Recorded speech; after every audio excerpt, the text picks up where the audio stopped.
नमस्कार, मैं हूँ मिलिंद खांडेकर और आप देख रहे हैं साप्ताहिक सभा। साप्ताहिक सभा में आज हम बात करेंगे विधानसभा चुनाव को लेकर, खास करके असम और केरल, जहाँ कांग्रेस का अगर कोई दावा बनता है, तो वो है केरल और असम में। लेकिन इन चुनावों से पहले ही असम और केरल दोनों जगह कांग्रेस को आपसी गुटबाजी, खटपट का सामना करना पड़ रहा है। ऐसे में असम में क्या होगा या केरल में क्या होगा, इस बारे में बातचीत करने के लिए मेरे साथ जुड़ रहे हैं पॉलिटिक्स के कंसल्टिंग एडिटर और कांग्रेस पर पैनी नज़र रखने वाले वरिष्ठ पत्रकार आदेश रावल।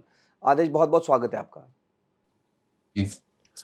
तो आदेश, प्रियंका गांधी अभी असम गई हुई है, उनको असम में चुनाव लड़वाने का एक तरह से ज़िम्मेदारी दी गई है, उनको उम्मीदवार तय करने हैं। लेकिन उनके जाने से पहले ही बड़े नेता जो बोरा है, उन्होंने पार्टी छोड़ दी। तो कांग्रेस का ऐसा लग रहा है कि अपना घर जो है असम में, वो ठीक नहीं है और वो 10 साल से वो सत्ता से बाहर है। उन्होंने गौरव गोगोई को एक तरह से चेहरा बना के चुनाव लड़ रहे हैं। लेकिन ये जो आपसी कलह है, गुटबाजी है, तो कांग्रेस क्या ये असम में चुनाव लड़ने के लिए तैयार नहीं है? देखिए मिलन जी, आप जानते हैं कि असम में हेमंत बिस्वा शर्मा काफ़ी मजबूत और पावरफुल मुख्यमंत्री हैं, जो बीजेपी की तरफ से पूरा नॉर्थ ईस्ट को कंट्रोल करते हैं। पहले कांग्रेस पार्टी में ही होते थे और उनकी इच्छा थी कि वो मुख्यमंत्री बने, लेकिन तरुण गोगोई ने उन्हें कभी मुख्यमंत्री नहीं बनाया, जो गौरव गोगोई के फादर थे।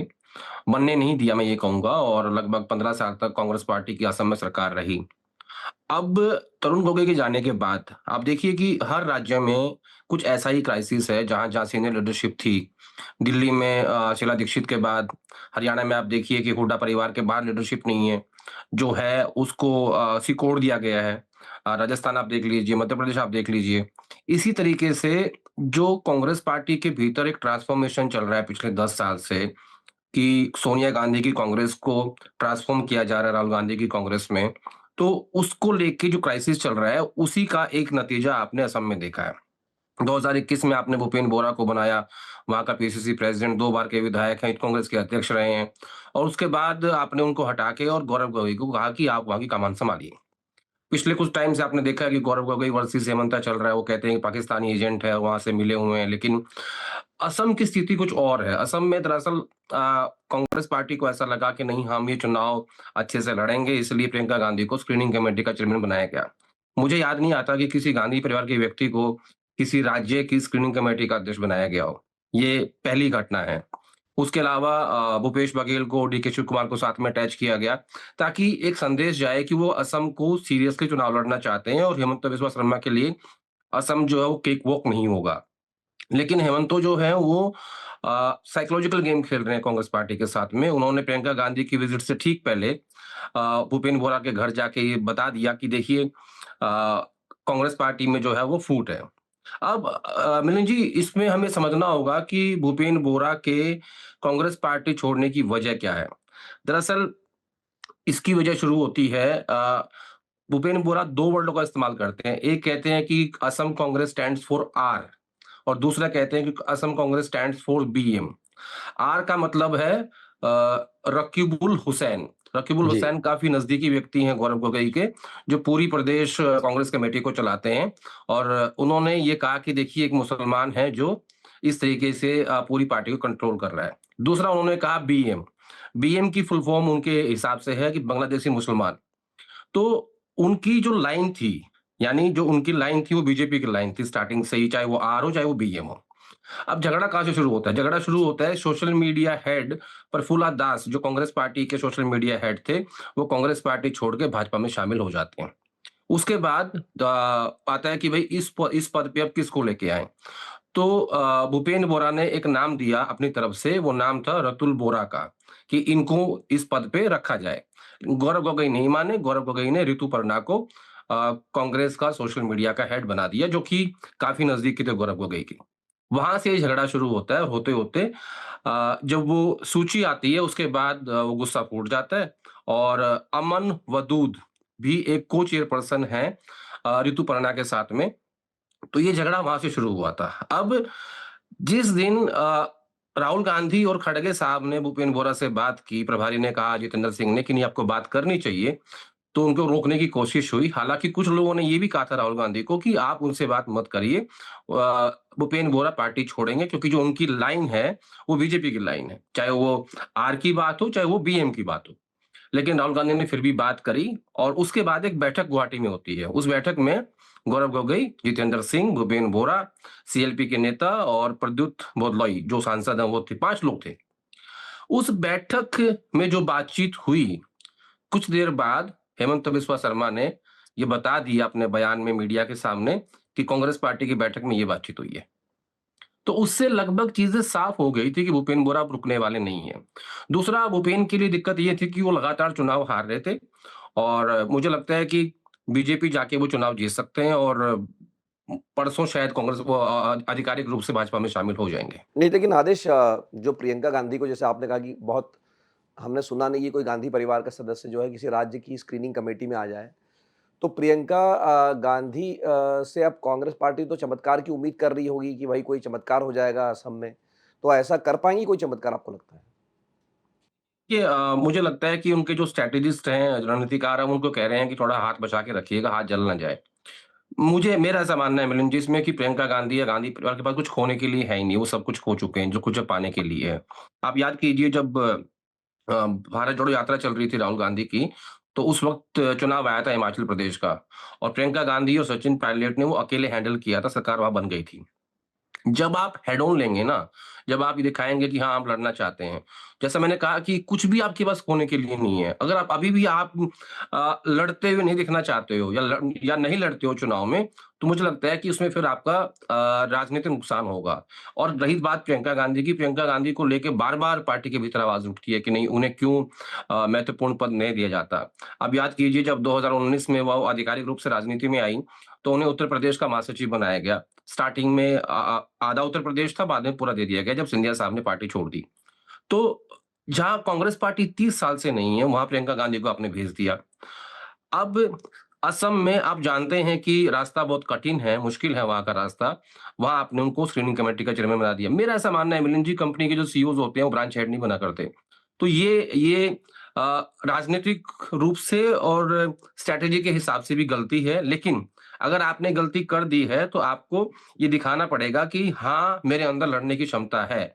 अगर हम हारते भी हैं, तो हम आखिर तक लड़ के हारेंगे, जैसे बीजेपी बंगाल में कर रही है या बीजेपी बाकी स्टेट्स में करती है, जहाँ उसका जनाधार नहीं है। तो मुझे लगता है कि प्रियंका गांधी को हेमंत बिस्वा शर्मा के सामने एक टफ फाइट देनी चाहिए, ताकि एक संदेश ये जाए कि हाँ, प्रियंका गांधी जो है, भले ही वो हार जाएँ, लेकिन लड़ती हैं। नहीं तो आदेश चूँकि आपने हेमंता बिस्वा की बात की, तो बात पुरानी हो गई है लेकिन ये जो किस्सा बार-बार वो दावा करते हैं कि राहुल गांधी कुत्ते को बिस्किट खिला रहे थे, उनको समय नहीं दे रहे थे। तो वो क्या असली बात क्या है? मतलब हेमंता क्योंकि राहुल गांधी का पक्ष तो हमने कभी जाना नहीं, हमने हमेशा यही जाना कि भई किस तरह से अपमान किया राहुल गांधी ने हेमंत का। देखिए राहुल गांधी स्टार्टिंग से ही हेमंत को अच्छा आदमी नहीं मानते हैं। उनको लगता है कि ये एक करप्ट पॉलिटिशियन है जिसके पास बहुत पैसा है और वो पैसे के हिसाब से अपनी राजनीति को चलाता है।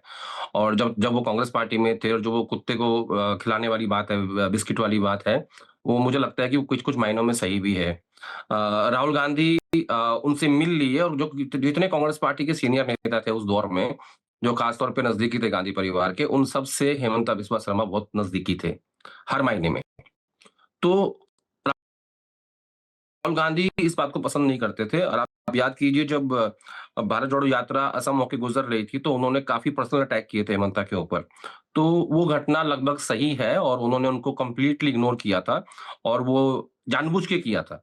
ऐसा राहुल गांधी अपने व्यवहार में, अपनी कर्टसी में ऐसे व्यक्ति नहीं हैं क्योंकि मैं थोड़ा एक एक आध बार मैं भी मिला हूँ।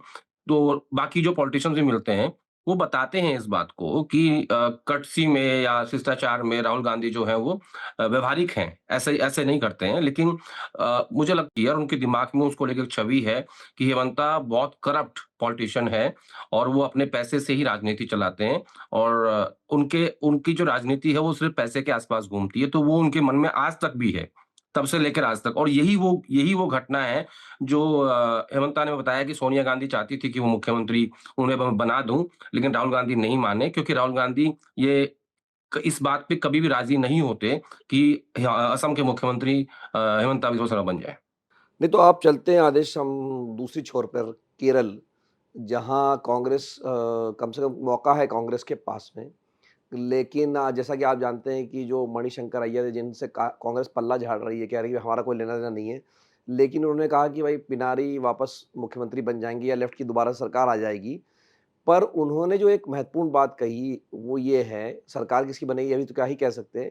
उनका कहना ये था कि कांग्रेस के नेता they hate each other more than they hate opponents और पब्लिक। तो कहने का मतलब ये है कि ये जो कांग्रेस के बारे में जो मणिशंकर अय्यर की राय है कि आपस में बहुत ज़्यादा गुटबाजी है, बहुत ज़्यादा झगड़ा है, तो ये बात कितनी सही है और इसका क्या कांग्रेस के संभावनाओं पर असर पड़ेगा केरल में? देखिए, ये बात सही है कि वहाँ गुटबाज़ी बहुत भारी है और मैं तो ये कहूँगा कि आप पंजाब देख लीजिए, वहाँ गुटबाज़ी है, हरियाणा देख लीजिए, दिल्ली देख लीजिए, जहाँ कुछ नहीं है, आपका एक विधायक नहीं है, वहाँ भी गुटबाज़ी है। राजस्थान देख लीजिए, पायलट वर्सेस गहलोत है। छत्तीसगढ़ देख लीजिए, टीएस सिंहदेव वर्सेस बघेल है। तो कर्नाटका देख लीजिए, सिद्धरामैया वर्सेस डीके चल रहा है। तो ऐसे ही केरला में भी गुटबाज़ी है, वहाँ 3 बड़े नेता हैं। मैं अभी 2 की बात करूँगा क्योंकि 2 महत्वपूर्ण है। एक है रमेश चन्नीथला, जो पैन केरला पॉपुलर नेता हैं। उनको पूरे प्रदेश में लोग जानते हैं और वो वहाँ के होम मिनिस्टर रहे हैं, सीएलपी के नेता रहे हैं। दूसरे हैं केसी वेणुगोपाल। केसी वेणुगोपाल राहुल गांधी के बहुत नज़दीकी हैं, कांग्रेस पार्टी के संगठन महासचिव हैं।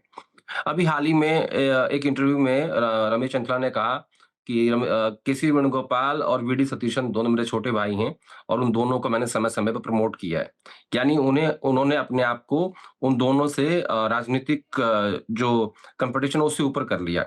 देखिए, इ राहुल गांधी का नज़दीकी होना वेणुगोपाल को और उधर रमेश चंद्रशेखरा और वीडी सतीशन, ये 3 खेमे हैं बेसिकली केरला में। इनके बीच में लड़ाई है, इसलिए किसी से छुपी नहीं है, जो पिछले चुनाव में भी सामने आई थी। केरला में अक्सर 5 साल के बाद सत्ता पलट जाती है, लेकिन लास्ट टाइम कांग्रेस पार्टी हार गई। तो अगर इस बार भी इन्होंने इस गुटबाजी को शांत नहीं किया, कोई रास्ता नहीं निकाला लीडरशिप ने, तो मुझे लगता है कि केरल का चुनाव कांग्रेस पार्टी के लिए आसान नहीं होगा। क्योंकि सेम दिक्कत इस वक़्त पंजाब में चल रही है और इसी दिक्कत के कारण आप हाल ही में हरियाणा का चुनाव हारे थे और राजस्थान में भी ऐसा ही क्राइसिस चल रहा है।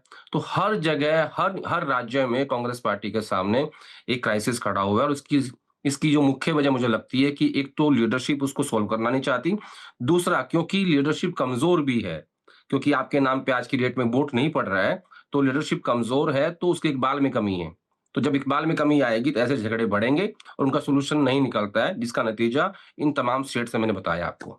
नहीं तो आखिर में एक और मैं सवाल पूछ लेता हूँ आपसे, एक राज्यसभा का भी चुनाव होने वाला है और कांग्रेस की सीटें तो अब पहले से कम ही हो रही है। लेकिन फिर भी जो सीटें आ सकती है हिमाचल प्रदेश से या मध्य प्रदेश से एक हरा सकती है। तो नाम चल रहे हैं, पवन खेड़ा का नाम चल रहा है, जीतू पटवारी का नाम चल रहा है, तो आपको लगता है कि किसका नंबर लगेगा? हालाँकि मतलब मौका ही बहुत कम लोगों को मिल सकता है। कुल मिला के मिलिए जी 10 सीट हैं, 10 में से एक नाम कांग्रेस प्रेसिडेंट खड़गे साहब का है जो रिपीट होगा, एक नाम अभिषेक मनु सिंघवी का है जो रिपीट होगा। आपको याद होगा 2024 में हिमाचल प्रदेश से सिंघवी साहब चुनाव हार गए थे। और जब वो चुनाव हारे क्योंकि कांग्रेस पार्टी के 6 विधायकों ने क्रॉस वोटिंग कर दी थी और उन्होंने पार्टी छोड़ दी थी। तो सिंघवी की राज्यसभा कितनी महत्वपूर्ण है मैं आपको ये बताना चाहता हूँ इसके ज़रिए कि राहुल गांधी ने रेवंत रेड्डी को फ़ोन करके ये कहा कि आप अपने किसी भी सिटिंग सांसद से खाली कराइए राज्यसभा की सीट और वहाँ पे सिंघवी साहब को भेजिए। तो रेवंत ने कहा कि ठीक है, मैं देख लूँगा अपने हिसाब से। तो उन्होंने एक केसीआर की पार्टी के एक नेता को ये कहा जिनकी 2 साल की राज्यसभा बची हुई थी कि भैया आप इस्तीफ़ा दे दो राज्यसभा से और मैं आपको कैबिनेट का दर्जा दूँगा हमारी राज्य सरकार में और उस सीट पे सिंघवी साहब को भेजा गया था।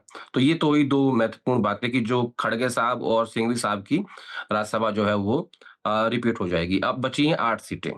इसमें हिमाचल प्रदेश एक है, हरियाणा एक है। हरियाणा आप देख लीजिए पिछले लगभग 2 चुनाव ऐसे हुए हैं जहाँ एक बार पेन की शाही चेंज हो गई और आप हार गए 1 सीट। फिर दूसरी बार अजय माकन साहब जो कांग्रेस पार्टी के ट्रेज़रर हैं, वो वहाँ से हार गए क्योंकि 1 वोट को इनवैलिड कर दिया गया था। तो हरियाणा का भी कंट्रोवर्शियल चुनाव होगा और जो भी व्यक्ति बाहर से आता है, वो वहाँ चुनाव हार जाता है। ऐसे 2 उदाहरण इन पिछले कुछ सालों में आए हैं। अब मुझे देखना है कि यहाँ क्या होने वाला है और क्योंकि हरियाणा में एक बात इंटरेस्टिंग ये भी है मिलिंद जी कि अब एक जो सालाना भोज देते हैं हुड्डा परिवार भूपेंद्र सिंह हुड्डा उनके भोज में इस बार राहुल गांधी और प्रियंका गांधी दोनों गए थे जिससे कुछ लोग राज्यसभा सीट से जोड़ के देख रहे हैं ताकि वो सीट भी निकल सके इस बार। अब एक सीट मध्य प्रदेश की है, जहाँ दिग्विजय सिंह को लेके चर्चा है, जीतू पटवारी को लेके चर्चा है, और तीसरी जो सबसे महत्वपूर्ण नेता हैं, जो जय जगत से संबंधित हैं, मीनाक्षी नटराजन, उनको लेके भी चर्चा है। हालाँकि जब दिग्विजय सिंह ने सीधा हमला किया था वेणुगोपाल पे, राहुल गांधी की लीडरशिप पे, तब उन्होंने ये कहा था कि मुझे राज्यसभा नहीं चाहिए। राजस्थान से भी एक राज्यसभा है, मुझे ऐसा लगता है, लेकिन वहां से 3 नाम हैं। जितेंद्र सिंह जो असम के प्रभारी हैं, नीरज डांगी जो ऑलरेडी राज्यसभा में जिनकी खत्म हो रही है, और तीसरा नाम पवन खेड़ा का है।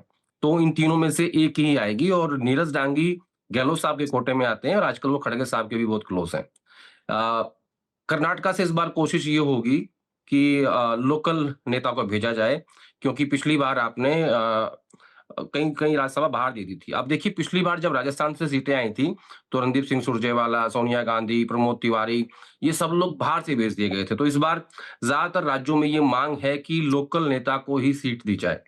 तो काफ़ी इंटरेस्टिंग है, अभी चर्चा शुरू नहीं हुई है, लेकिन जो हम ये चर्चा कर रहे हैं, जो जितने मैंने नाम बताए हैं आपको, ये मैंने थोड़ा डिकोड करने की कोशिश की है, क्योंकि अभी किसी भी नाम पे चर्चा शुरू नहीं हुई है, बस स्टेट वाइज़। अभी वो होगी, क्योंकि परसों ही जी। चुनाव आयोग की तरफ से इसकी घोषणा हुई थी। बहुत-बहुत धन्यवाद आदेश इस बातचीत के लिए। तो हमारे साथ जुड़े थे आदेश रावल, जिन्होंने कि हमें चुनाव समझाया राज्यसभा का, जो कि अगले महीने होने की संभावना है, होना है, उसका शेड्यूल आ चुका है कि कांग्रेस से किसका नंबर लग सकता है, किसका टिकट कट सकता है। वहीं जो सबसे महत्वपूर्ण चुनाव है, वो है असम और केरल में, और इन दोनों ही राज्यों में कांग्रेस अपने आपसी झगड़ों में उलझी हुई है, और ख़ास करके असम पर अब नज़र है, क्योंकि प्रियंका गांधी ने खुद चुनाव प्रचार की कमान संभाली है। तो ये देखने वाली बात है कि असम में क्या कांग्रेस कोई वापसी कर सकती है। साप्ताहिक सभा का ये अंक देखने के लिए आपका बहुत-बहुत धन्यवाद। नमस्कार।